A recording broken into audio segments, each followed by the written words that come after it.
మన ప్రభువైన యేసుక్రీస్తు వారి నామంలో శుభములు కలుగునుగాక. నేటి వాక్య ధ్యానము ఎహెజ్కేలు గ్రంథము 33వ అధ్యాయము 4వ వచనం. ఎవడైనను బాకానాదం వినియును జాగ్రత్త పడనందున ఖడ్గము వచ్చి వాని ప్రాణము తీసిన ఎడల వాడు తన ప్రాణమునకు తానే ఉత్తరవాది. ప్రియులారా,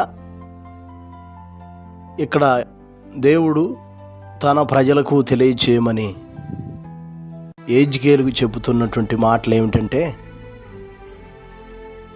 ఎవరైనా తమ దేశం మీద ఒకరిని కావలివానిగా నియమించుకున్నప్పుడు కావలివాడు చేయవలసిన పని, శత్రువు వచ్చినా ఖడ్గం వచ్చినా యుద్ధ వాతావరణాలు దేశాన్ని అలుముకుంటున్నప్పుడు బాకానాదం ఊది ప్రజలను సిద్ధపరచవలసినటువంటి వాడు. ఒకవేళ కావలివాడు యుద్ధ వాతావరణములు దేశంలో జ్వరబడుతున్న సమయంలో, శత్రువు వస్తున్న సమయంలో బాకానాదం చేయకపోతే దేశంలో పోయే ప్రతి ప్రాణానికి తానే ఉత్తరవాదిగా ఉంటాడు. ఖడ్గం వచ్చుడు చూచి, శత్రువు వచ్చుడు చూచి బాకానాదం బోర ఊదినప్పుడు ఆ బాకానాదం విని ప్రజలు సిద్ధపరచబడకపోతే, జాగ్రత్తగా ఉండకపోతే, అప్పుడు ఎవరి ప్రాణమునకు వారే ఉత్తరవాదులు. దేవుడు ఇక్కడ ఏం చెబుతున్నాడంటే, నరపుత్రుడా, నిన్ను ఇశ్రాయేలీలకు కావలివానిగా నియమించాను. నీవు వారికి హెచ్చరిక చేయాలి. దుష్టుడికి తన దుష్టత్వాన్ని విడిచిపెట్టమని, దుర్మార్గుడు తన దుర్మార్గతను విడిచి నా వైపుకు తిరగాలని నువ్వు హెచ్చరిక చేయి. ఒకవేళ నువ్వు హెచ్చరిక చేయకపోతే వారందరి ప్రాణమునకు నిన్ను ఉత్తరవాదిగా చేస్తాను. నీవు నా మాటలు ప్రకటించినా, నా వాక్కులు తెలియచేసినా వారు నా వైపు తిరిగి మారుమనసు పొందకపోతే అప్పుడు ఎవరి ప్రాణమునకు వారే ఉత్తరవాదులుగా చేస్తానని దేవుడు తెలియజేస్తున్నాడు. ప్రియమైన దేవుని బిడ్డలారా, ఈ మాటలు వింటున్నటువంటి మనం ఆలోచన చేయాలి. ఈరోజు దేవుని సేవకులమైనటువంటి మేము సువార్త బాకానాదం, వాక్యపు బాకానాదం మీకు వినిపింపజేస్తున్నాం. ఎందుకంటే భవిష్యత్తులో భయంకరమైన ఉగ్రత ఉంది. భవిష్యత్తులో భయంకరమైనటువంటి వేదనకరమైన పరిస్థితులు ఉన్నాయి. అటువంటి పరిస్థితులు దాపురించకుండా ఉండాలంటే ఈ ఉన్న సమయంలోనే దేవుని వైపు తిరగమని, దేవునిని నమ్ముకొనమని, మారు మనసు పొందమని వాక్యపు బాకానాదాన్ని, సువార్త బాకానాదాన్ని మీకు వినిపించుచున్నాం. ఈరోజు ఈ బాకానాదం విని కూడా నువ్వు సిద్ధపరచుకోకపోతే, నీవు జాగ్రత్త పడకపోతే నీ ప్రాణమునకు నీవే ఉత్తరవాదివి. ప్రియులారా, లేఖనాల్లో కూడా మనం అనేకమైనటువంటి సందర్భాల్లో ఈ విషయాన్ని బలపరిచేటటువంటి మాటలు మనం చూడగలుగుతాం. నోవాహు కాలములో చూడండి, నోవాహు దాదాపు 120 సంవత్సరాలు నీతి సువార్తను ప్రకటించాడు. జలప్రలయం రాబోతుంది, ఈ దేశం, ఈ భూమి అంతా పాడైపోతుంది, రండయ్యా రండి, రెండమ్మ రండి, దేవుని తట్టుకు తిరగండి, దేవుని నమ్ముకొనండి అని నోవాహు నీతి సువార్తను ప్రకటిస్తే అందరూ హేళన చేశారు.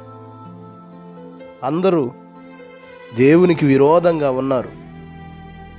మన మత్తయి సువార్త 24వ అధ్యాయం 38, 39 వచనాలు చదివితే, జలప్రలయమునకు ముందటి దినముల్లో నోవాహు వాళ్ళలోనికి వెళ్ళిన దినము వరకు వారు తినుచు త్రాగుచు పెండ్లి చేసుకొనుచు పెండ్లుకిచ్చుచు నుండి జలప్రలయం వచ్చి అందరిని కొట్టుకొని పోవు వరకు ఎరుగుకుపోయిరి. అలాగుననే మనిషి కుమారుని రాకడ కూడా ఉండును. ప్రియులారా, ఈ మాటలు ఆలోచించాలి. నోవాహు సువార్తను ప్రకటిస్తూ ఉంటే, బాకానాదం వినిపిస్తూ ఉంటే, బాకానాదం విని కూడా ఆనాటి ప్రజలు సిద్ధపడలేకపోయారు. అంటే మారు మనసు పొందలేకపోయారు. ఇల్లు కట్టుకునేవాడు ఇల్లు కట్టుకుంటున్నాడు, పెళ్లి చేసుకునేవాడు పెళ్లి చేసుకుంటున్నాడు, తినేవాడు తిన్నాడు, త్రాగేవాడు త్రాగాడు, సుఖించేవాడు సుఖిస్తూ దేవుని మాటలు వినకుండగా నిర్లక్ష్యంగా జీవించారు. అందుకనే అకస్మాత్తుగా ఉన్నపాటున జలప్రలయం వచ్చేసి ఆనాటి తరమునంతటిని నశింపజేసింది. నీతి సువార్తను ప్రకటించి తన ఇంటి వారి రక్షణ కొరకు వాడను నిర్మించుకున్న నోవాహు కుటుంబం మాత్రమే కాపాడబడింది. ఈ మాటలు వింటున్నటువంటి మనం ఆలోచించేయాలి. ప్రభు నీతోనే ఈ సువార్త బాకానాదాన్ని వినిపిస్తున్నాడు. బాకానాదం విని ఈరోజు నువ్వు సిద్ధపడకపోతే, ఈ మాటలు విని నువ్వు సిద్ధపడకపోతే, నోవాహు కాలంలో భక్తిహీన సమూహాలు ఎలాగ పాడైపోయారో భవిష్యత్తులో ఈరోజు నువ్వు దేవుని నమ్ముకోకపోతే, దేవుని యొద్దకు రాకపోతే, మారు మనసు పొందకపోతే నీ స్థితి నీ భవిష్యత్తు కూడా అలాగే ఉంటుంది. కాబట్టి యోచించేద్దాం. కావలి వారిగా మేము నిత్యము ఈ మాటలు మీకు ఎందుకు వినిపింపజేస్తున్నాను తెలుసా? మీరు పాడైపోకుండా రాబోయే భవిష్యత్ కాలంలో రక్షించబడి జీవము కలిగినటువంటి వారుగా ఉండాలనే. కాబట్టి ఈ మాటలు యోచించేసి ఇకనైనా జాగ్రత్త పడి నిన్ను నీవు కట్టుకొని, నీ కుటుంబాన్ని కట్టుకొని దేవుని వైపు తిరగగలిగితే నీకు మేలు, నీకు క్షేమం. కనుక ఈ మాటలో యోచిద్దాం, జాగ్రత్త పడి మనల్ని మనం సరిచేసుకుందాం. అట్టి కృప దేవుడు మనకు దయచేయునుగాక. పరిశుద్ధుడైన మా దేవ, గొప్ప కాపరి, మీకు వందనాలు, స్తోత్రాలయ్యా. ఈ ఉదయకాల సమయంలో మా ప్రియులైన బిడ్డలందరితో మీరు మాట్లాడారు.